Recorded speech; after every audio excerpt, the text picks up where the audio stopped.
В Симферополе появилась новая свалка на центральном рынке. После того, как с площади перед арками на рынке выгнали стихийщиков, а территорию огородили, чище от этого не стало. Мусор никто не вывозит, и теперь торговцы сбрасывают его за забор. Детали знают наши корреспонденты. Гульнара торгует на площади перед арками уже 10 лет. Продает все то, что выращивает у себя во дворе. У женщины 2 детей, которых нужно кормить и одевать. После того, как вчера выгнали с того места, где постоянно торговала, пришлось перейти на другое, рядом, на этой же улице. А что делать, жалуется женщина. Скоро учебный год, а дети не подготовлены. И товар может испортиться.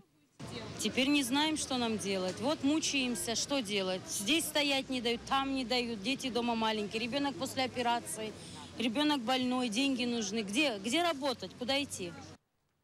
После вчерашнего рейда городских властей по центральному рынку Симферополя площадь перед арками очистили от стихийщиков. По словам главы Симферопольской администрации Геннадия Бахарева, торговля там представляет эпидемиологическую опасность. Сегодня утром площадь огородили забором, только вот чище не стало. Торговцы разместились под новым забором, а мусор теперь выкидывают за него.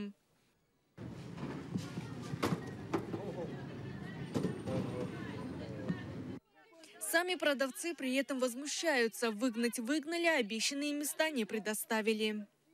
Мы ходили в горисполком, нам сказали, делайте документы, стойте как официально, стойте, говорит. Мы вам предоставим, будет за арками на следующий год. Это в 2014 году мы ходили.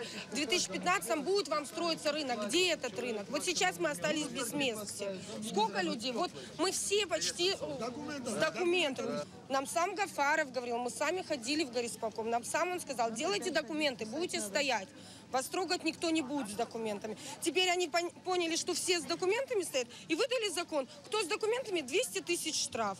А что это? Штраф? Что ты торгуешь, без места привязки. Мы все сделали документы. 30 тысяч в год платить надо. Пошла заплатила, а теперь нельзя торговать. Это нормально? У нас дети, у нас студенты. Сейчас вот одеваться дофига денег надо. А никого это не волнует. Покупатели тоже не рады, что выгнали стихийщиков, ведь у них можно было купить дешевле. Понимаете, на столах все дорого. А здесь бабуля принесла продать. Она не сможет продать, она продает подешевле.